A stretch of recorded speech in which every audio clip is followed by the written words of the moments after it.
ಹರಿ ಓಂ. ನಾನಿವತ್ತು ದೇವಶಯನ ಏಕಾದಶಿ ಅಥವಾ ಆಷಾಢ ಏಕಾದಶಿ ಯಾವ ದಿನ ಬಂದಿದೆ, ಯಾವ ಥರ ವ್ರತಾಚರಣೆ ಮಾಡಬೇಕು ಅಂತ ಸಂಪೂರ್ಣವಾಗಿ ತಿಳಿಸ್ಕೊಡ್ತಾ ಹೋಗ್ತೀನಿ. ಇವತ್ತಿನ ದಿನವೇ ಶುಕ್ರವಾರ 24ನೇ ತಾರೀಕು ದಶಮಿ ಶುರುವಾಗುತ್ತೆ. ನೈಟಿಂದನೇ ನೀವು ಶುರು ಮಾಡಬೇಕಾಗತ್ತೆ. ನೈಟು ಲಘು ಆಹಾರ ಕೊಡಬೇಕಾಗುತ್ತೆ. ನಾಳೆ ಶನಿವಾರ 25ನೇ ತಾರೀಕು 25/7/2026 ಶನಿವಾರ ಏಕಾದಶಿ ಇರೋದು.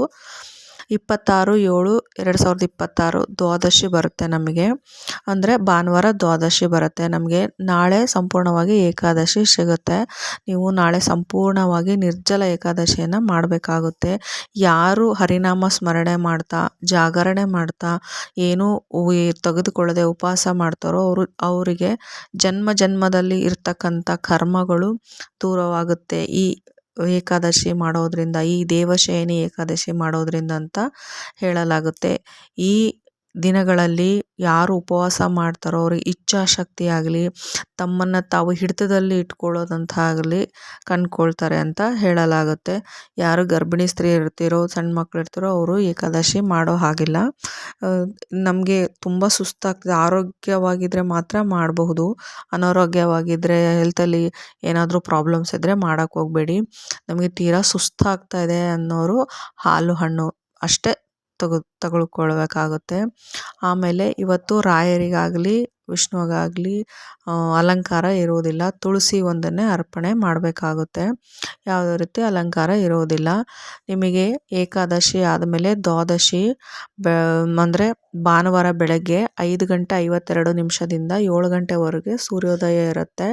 ಅದಕ್ಕಿಂತ ಮುಂಚೆನೇ ಎದ್ಬಿಟ್ಟು ಮನೆಯೆಲ್ಲ ಕ್ಲೀನ್ ಮಾಡಿಬಿಟ್ಟು ಪೂಜೆ ಮಾಡಿ ಏಕಾದಶಿಯನ್ನು ಬಿಡಬೇಕಾಗುತ್ತೆ.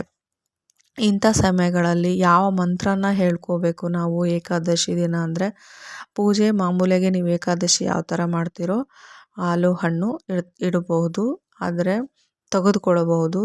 ಆದರೆ ದೇವರಿಗೆ ನೈವೇದ್ಯವಾಗಿ ಇಡುವ ಹಾಗಿಲ್ಲ.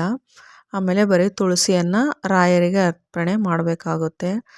ಈ ಸಮಯದಲ್ಲಿ ನಮಗೆ ಒಂದು ಸಂಕಲ್ಪ ಮಾಡಬೇಕು. ನಾನಿವತ್ತು ಏಕಾದಶಿ ಮಾಡ್ತಾಯಿದ್ದೀನಿ ತಂದೆ, ನನಗೆ ಯಾವುದೇ ರೀತಿ ತೊಂದರೆ ಆಗ್ದಂಗೆ ಇರಲಿ ಅಂತ ಬರೀ ಹರಿನಾಮ ಸ್ಮರಣೆಯನ್ನು ಮಾಡಬೇಕಾಗುತ್ತೆ. ಇವತ್ತಿನ ದಿನ ಹೇಳ್ಕೊಳ್ಬೇಕಾದ ಮಂತ್ರಗಳು ಬಂದು ಓಂ ನಮೋ ಭಗವತೆ ವಾಸುದೇವಾಯ ಅಂತ 108 ಸತಿ ಹೇಳ್ಕೋಬೇಕಾಗುತ್ತೆ. ಇನ್ನೊಂದು ಅಚ್ಯುತಂ ಕೇಶವಂ ಕೃಷ್ಣ ದಾಮೋದರಂ ಅಂತ ಕೂಡ ಹೇಳ್ಕೋಬೋದು. ವಾಸುದೇವನನ್ನು, ಕೃಷ್ಣನನ್ನು, ವಿಷ್ಣುವನ್ನು ನೆನೆಯೋದು ತುಂಬ ಉತ್ತಮ.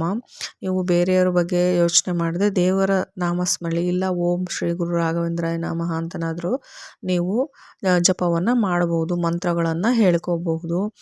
ಈ ದಿನದಿಂದ 4 ತಿಂಗಳ ಕಾಲ ಭಗವಾನ್ ವಿಷ್ಣು ಯೋಗ ನಿದ್ರೆಗೆ ಜಾರ್ತಾರೆ ಅಂತ ಹೇಳಲಾಗುತ್ತೆ. ಈ ದೇವಶಯನಿ ಏಕಾದಶಿಯಿಂದ 4 ತಿಂಗಳ ಕಾಲ ಯೋಗ ನಿದ್ರೆಗೆ ಜಾರ್ತಾರೆ. ಈ 4 ತಿಂಗಳ ಕಾಲ ಚಾತುರ್ಮಾಸ ಅಂತ ಹೇಳಲಾಗುತ್ತೆ. ಈ 4 ತಿಂಗಳ ಕಾಲ ಯೋಗ ನಿದ್ರೆಗೆ ವಿಷ್ಣು ಜಾರ್ತಾರೆ. ಈ ಸಮಯದಲ್ಲಿ ತುಂಬ ನಮಗೆ ಪ್ರಶಸ್ತವಾದಂಥದ್ದು ಆಧ್ಯಾತ್ಮಿಕವಾಗಲಿ ನಮಗೇನಾದರೂ ಸಾಧನೆ ಮಾಡೋಕ್ಕೆ ತುಂಬ ಒಳಿತಾಗಿರತಕ್ಕಂಥ ಏಕಾದಶಿ ಇದಾಗಿರುತ್ತೆ.